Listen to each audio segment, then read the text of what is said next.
네, 그러면은 이어가지고 국외 상황에 대해서 알아보도록 하겠습니다.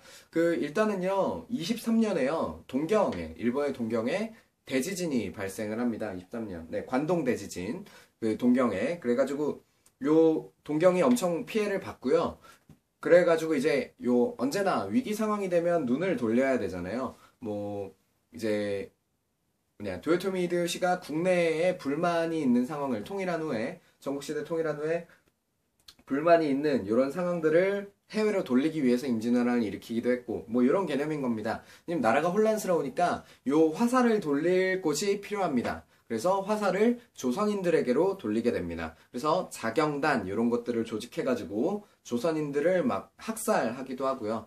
그래가지고 막 7,000명에서 6,000명 뭐 정도 이렇게 학살 당하기도 하고요.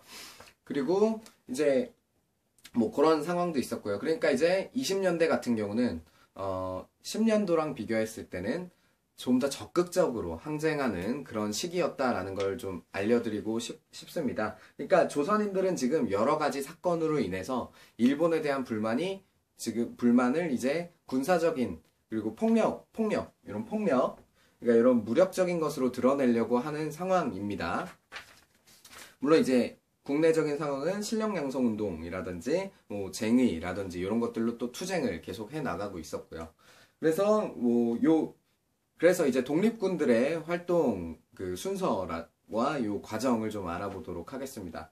일단 첫 번째 같은 경우는요, 봉오동 전투가 되겠습니다. 봉오동 전투. 이 봉오동 전투는 홍범도가 홍범도와 대한독립군이 주축이 되었습니다. 이 홍범도 장군 같은 경우는 말년을 되게 비참한 말년이라고 할까요? 그러니까 이분이 중앙아시아까지 이렇게 러시아의 강제 이주 정책에 의해서 중앙아시아로 또 가시게 되어가지고 거기서 막 극단 경비 이런 것도 하시고 43년쯤에 돌아가셔요. 그러니까 독립을 위해 이렇게 애쓰셨는데 정작 이제 대접은 많이 못 받으셨던 거죠. 네, 그런 분들을 생각할 때마다 되게 안타깝습니다. 네, 뭐 어쨌든 이제 공부하는 거니까요. 이 봉오동 전투 같은 경우는 홍범도 그리고 대한독립군 여기에 이제 여러 대한독립군에 플러스해서 조금 더 다른 세력들 이렇게 국지적으로 이렇게 하고 저항하고 있었던, 갑자기 말이 좀 막히네요. 저항하고 있었던 그런 세력들까지 이렇게 참가해서 봉오동 전투에서 대승을 거뒀습니다. 이 일본이 그러니까 이제 독립군들을 지금 밉잖아요. 그쵸? 지금 조선인들이 미운 상태예요. 그쵸?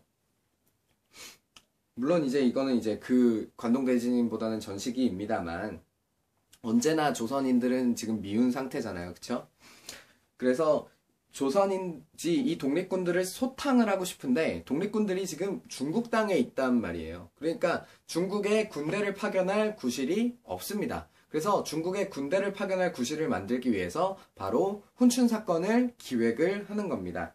이 훈춘 사건 같은 경우는요, 어떤 사건이냐면 거기 이제 안 적혀 있어가지고 알려드리는 건데 일본인들이요 마적단, 그러니까 도적단을 이렇게 매수를 해요. 매수를 해가지고 일본에서 그 마적단들을 자기들 공사관을 공격하게 만듭니다. 그러니까 자기들끼리 짜고 치는 고스톱을 한 거예요. 그래서 자기 공사관을 공격받게 만듭니다. 근데 그러고 나서 이제 중국에 통보를 합니다. 우리 공사관이 공격을 받았다. 근데 너희가 지켜주지 못하니까 우리가 군대를 파견하겠다. 이것이 바로 훈춘 사건입니다. 그래서 이 조선에 있던 군대, 그리고 일본에 있던 군대들이 이 연해주 지역으로 이렇게 공격을 가게 되는 거죠. 그래서 지금 봉오동 전투가 여기서 일어났죠. 봉오동 전투가 여기서 일어났고, 그리고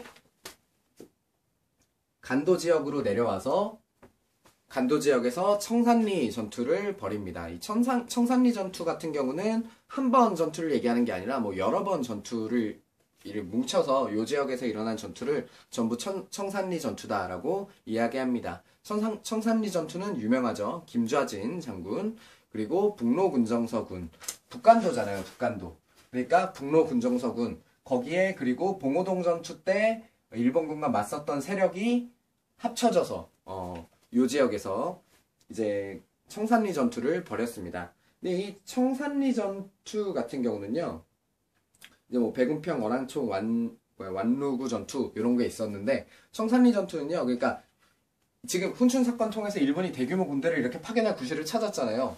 그러니까 조선 독립군 입장에서는 수가 상대가 안 돼요. 그리고 이 일본군 같은 경우는 뿌락지라고 하죠. 이 간첩들을 잘 심어놔가지고 조선군 독립군이 총알을 몇 개 가지고 있는지까지 다 알고 있었습니다. 그러니까 이게 지금 전면전을 붙어선 상대가 안 되는 거예요. 그래서 이 청산리 전투 같은 경우는 게릴라전을 펼칩니다. 게릴라전.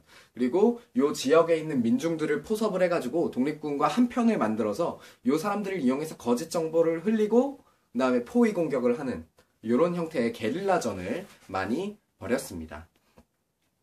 네, 그 이후에는 뭐 간도창변이 4번으로 나와 있는데요. 이 간도창변 같은 경우는 사실 요 청산리 전투가 끝나고 일어난 게 아니라 그 전부터 이렇게 요 간도 지역을 계속 간도 지역에 있는 독립군 세력들을 계속 압박을 하고 있었어요. 근데 청산리 전투를 계기로 이제 독립군을 정말 가만히 놔둬선 안 되겠다. 그리고 얘들의 근간을 쓸어버려야겠다라는 생각을 하는 겁니다. 그래서 이 독립군의 근간이 어디예요?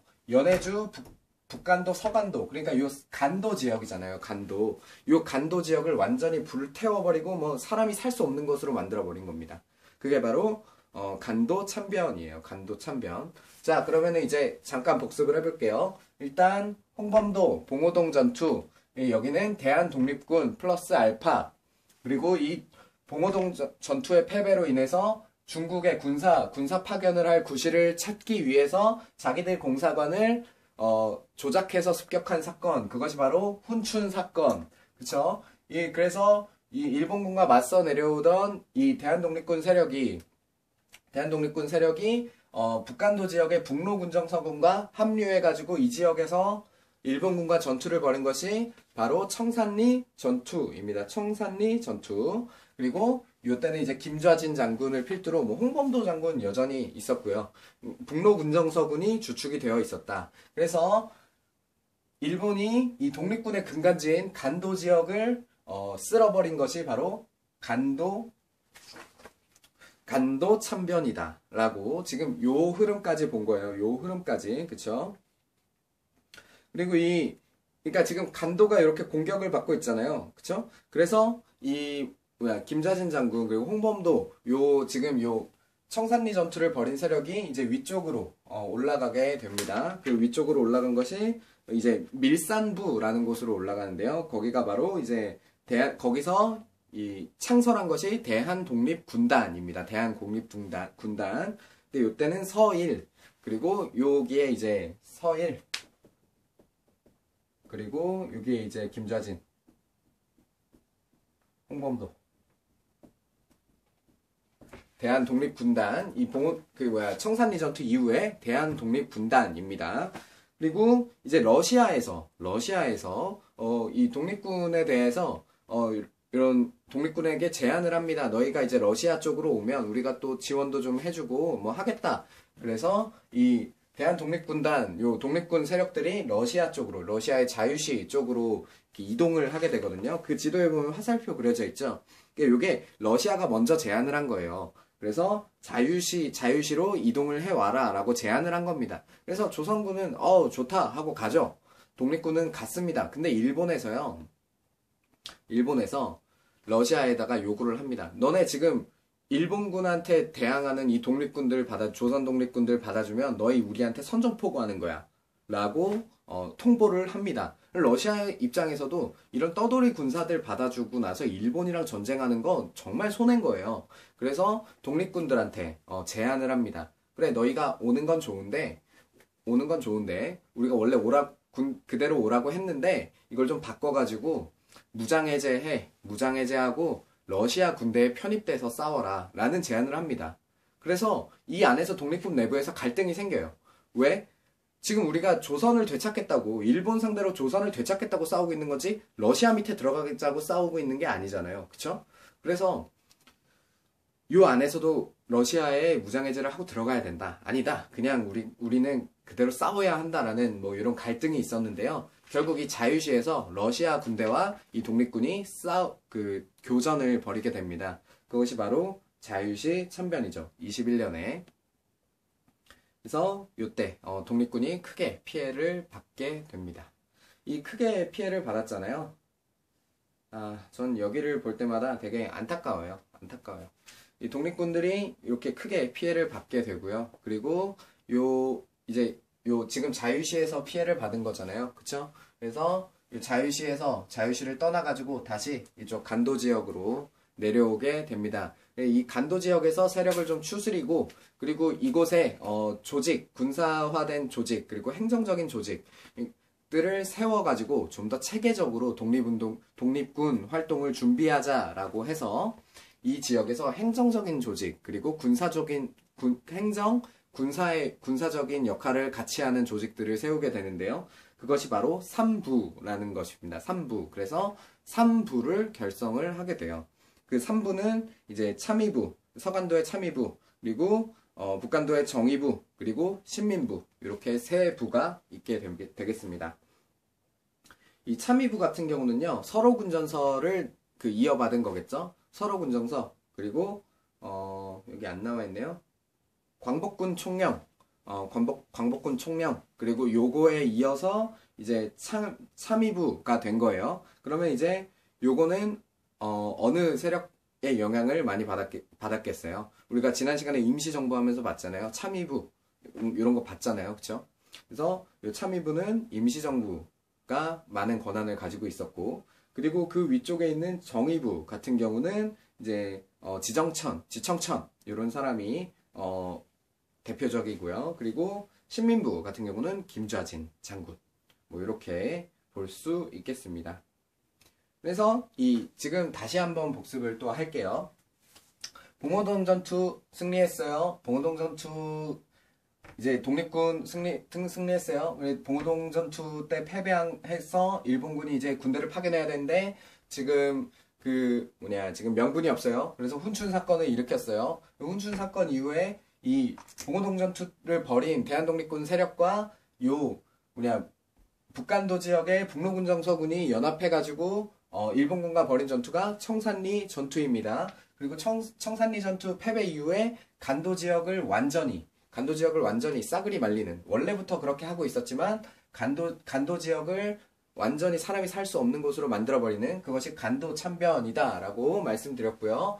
그리고 이제 간도 지역에 더 이상 있을 수가 없으니까 조금 더 북쪽으로 올라가서 거기서 대한독립군단을 결성을 합니다. 근데 러시아의 제안으로 이 자유시로 가던 도중에 러시아가 갑자기 군대 무장 해제, 그리고 러시아군에 편입해라라는 걸 요구해서 자유시에서 러시아군과 전투를 벌입니다. 그것이 바로 자유시 참변이고요. 자유시 참변 이후에 독립군이 재정비하기 위해서 다시 간도 지역으로 내려와서 행정적인 것과 군사적인 것을 같이 기능할 수 있는 세 군대를 설치하는데, 그것이 바로 3부입니다. 3부는 바로 참의부, 정의부, 신의부. 참정신이에요. 참정신. 참의부, 정의부, 신의부. 신민부, 참의부, 정의부, 신민부, 참정신, 이렇게 세 군데를 설치한다라는 것까지 본 겁니다. 자, 지금 여기까지 복습이 된 거예요. 그러면 요 이후에 또 보도록 하겠습니다. 그럼 일본이 지금 이걸 가만히 보고 있을까요? 이거는 행정적인 조직이랑 군사적인 조직을 한 번에 포함하고 있다라는 건, 이거는 진짜 조직화가 되어가고 있다, 좀 더 체계적이 되고 있다라는 거잖아요. 세력을 좀 더 키울 수 있는 근간이 된다라는 겁니다.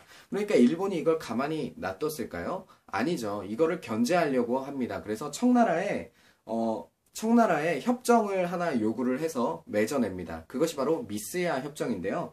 지금 여기 보면 미스야 협정이 뭔지 안 나와 있잖아요. 이거는요, 이제 불량선인이라고 해요. 일본의 뜻에 따르지 않는 조선인, 그러니까 독립군들을 얘기하는 거죠. 청나라 사람이, 중국 사람이 이 독립군을 신고하면 그거에 대한 보상금을 주겠다라는 거예요. 이거 진짜, 그러면은 이제 지금 독립군들은 완전히 힘든 상황인 거예요. 일본군이랑 싸워야 되죠. 근데 이제 러시아랑도 붙었죠. 청나라랑도 한판 해야 되는 겁니다. 청나라 사람들도 피해 다녀야 되는 거예요. 청나라랑 전쟁을 했다는 게 아니라 중국이랑도 중국 사람을 지금 피해야 되는 겁니다. 이거 인신매매꾼 이런 것도 나왔을 거 아니에요. 그래서 이 미스야 협정으로 또 독립군이 피해를 받게 됩니다. 그리고 이제 지금 이게 25년이거든요. 국내 내부적으로는 우리가 20년대 통치체제에서 봤잖아요. 치안유지법. 헌병경찰 폐지했는데 경찰수 늘리고 치안유지법 실시했다라고 했잖아요. 내부에서는 치안유지법. 그리고 외부 중국 지역, 그리고 독립군들이 활동하고 있는 간도 지역에서는 이제 미스야 협정 이런 것들로 사람들이 피해를 받고 있었던 상황입니다. 네, 그렇죠. 그리고 이제 나중에는 뭐 삼부 통합 운동을 벌입니다. 이 3부로 나눠져 있으니까 집중이 안 돼 있잖아요. 그래가지고 북만주에는 뭐 혁신위회, 그리고 남만주에는 국민부, 그래서 30년대에 한국독립당, 그리고 30년대 조선혁명단, 조선혁명군 이런 흐름으로 이어지게 된다라는 것까지 보았습니다. 이거는 이제 30년대에 이야기하도록 할게요. 좀 복잡하죠. 복잡하지만 그 순서가 있고 흐름이 있어요. 그러니까 요거를 인과관계로 본인이 이렇게 썰을 푼다 그러잖아요. 이어서 한번 얘기하는 연습을 해보세요. 그러면은 이 부분은 좀 복잡하긴 하지만 양도 많긴 하지만 그래도 공부를 충분히 할 수 있을 거라고 생각합니다. 네, 여기까지 하도록 할게요.